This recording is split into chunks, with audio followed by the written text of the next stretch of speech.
Since 1929, the Children's Center has advocated for the health and well-being of children and families here in the Detroit area. The organization provides a variety of clinical services for children who struggle with behavioral, mental, educational, and developmental challenges. This summer, the center announced the appointment of a new CEO, Nicole Wells Stallworth. I spoke with her about the current needs of children in Detroit and her vision for that agency.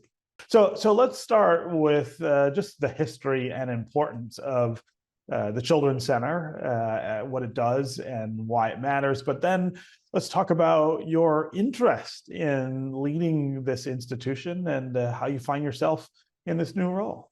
Yeah, well, thank you so much for having me. I really appreciate the time. I joined Children's Center as president and CEO early this summer, and I'm really excited about being able to take the helm of such an important and vital organization that provides such an important public health and general community health service to the community. Children's Center has been around since 1929, and we provide evidence-based therapy to children who are challenged by behavioral, emotional, educational, intellectual, and developmental health issues, or maybe have experienced trauma in their lives. We also support children in foster care by recruiting foster homes, licensing them, and also placing children in foster homes that we've trained, and then supporting those young people all the way through their time in foster care. So I feel like one of the prime issues with our children, especially right now, has to do with their mental health and the gaps that exist in our attention to and our options to kind of treat mental health challenges that we have with children. I would imagine that's also a real focus of yours at the Children's Center. Yeah, because we do provide the actual mental health therapy, that's one of the core services that we provide as an extension of a young person's actual physical health care. Mental health care is something that should be deemed vital and important, regardless of if you are currently having an issue or not. We know that the arc of life will always present challenges, and everyone deserves to be able to have access to the tools that they need to be able to be supported. One of the things that we are looking at doing so much in our advocacy is ensuring that we are championing total well-being for children. And those are children who are, again, in the foster care system and who need evidence-based clinical care to be able to ensure that they are provided the tools to succeed in their lives, but also to navigate any of these challenges that they may encounter.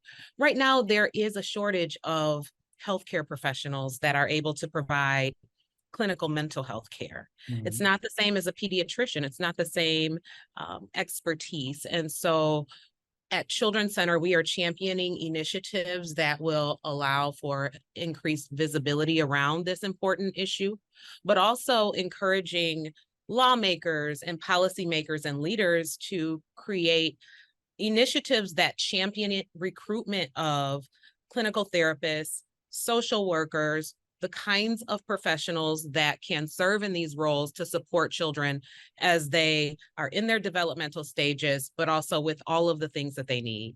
Yeah. I would also imagine that the challenges that our children face, and I know this firsthand, of course, because I have two children, they're different now because of the pandemic. And it's always surprising to me how many different ways it presents itself differently. Just when I think, well, things are kind of back to normal now and they're going to be like they were before, something else happens or kind of pops up that reminds me that they've had this major disruption in their lives at a pretty critical time in their childhood. Talk about how the Children's Center is challenged by the after pandemic dynamics. Yeah, I think that the one thing that I would urge and encourage everyone to keep in mind is that the pandemic was extremely traumatic for everyone. About 60% of children were impacted in ways that many of us who were not a child during the pandemic could not imagine. And that means that about 60% of children in Detroit specifically either lost a primary caregiver or their primary caregiver lost their income or their job during the pandemic. Beyond that, they have endured the kinds of disruptions in their day-to-day that they now have had to readjust to going back to school, which many of them are excited about, but also having to adjust themselves around the challenges of a different schedule and et cetera. Trauma, as well as just any kind of a mental health challenge, presents itself differently in every child. As mental health professionals, as educators, as parents, it's important for us to know and recognize that, but also to ensure and advocate for them to be able to have access to someone who can help them work through some of those challenges without creating stigma, without creating any sense of, oh, this is not normal. Again, everyone is going to deal with some sort of a mental health concern, whether it be depression or anxiety or a variety of forms of depression throughout their years. Grief is another form of a mental health concern that many of us will have to contend with over time. And as we think about children, we have to make sure that they are provided with the tools and resources that they would need to be able to be successful, especially in this post-pandemic era. Last point that I'll make on this. We are now seeing more and more children who are self-identifying that they are dealing with anxiety or depression. Mm-hmm. They are now more aware that something is not quite right and I need some help. I think it's incumbent upon all of us to ensure that we are hearing their voices, but that we're also trying to provide those resources. The Children's Center actually serves as a resource in the community for those kinds of needs for children. Yeah. We've only got a couple of minutes left, but I want to talk a little about the preventative side of some of this and the work that you may be focused on there. Of course, the best way to deal with some of these things is to prevent them from becoming problems in the first place. That's not always easy, but talk about what the Children's Center is thinking about there. Yeah, we work with K through 12 institutions primarily, and we offer programs in our Family Success Center on site at the Children's Center in Midtown to create access to a variety of preventative services for families.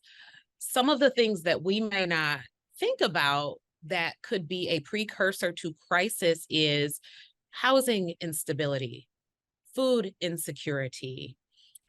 These are the kinds of things that create uncertainty and then could potentially lead to a crisis. And so at Children's Center, we have what's called our Tau Beta Family Success Center, where we provide a range of family support services to the entire family to ensure that the child is fully supported in their lives so that we can prevent crisis. The other ways in which we do that is through our partnerships with K through 12 institutions. Right now, we have a partnership with Detroit Public Schools where we have a therapist that is on site within the school there to support anyone prior to their having what we would call a crisis. Yeah. And in those programs, we provide young people the tools to be able to deal with maybe they're not having such a great day. How do you navigate the rest of the day to be able to get through your day and then start fresh the next day? These are things that children, incredibly resilient as they are, will benefit from being able to have access to all of these programs in order to prevent a crisis from occurring.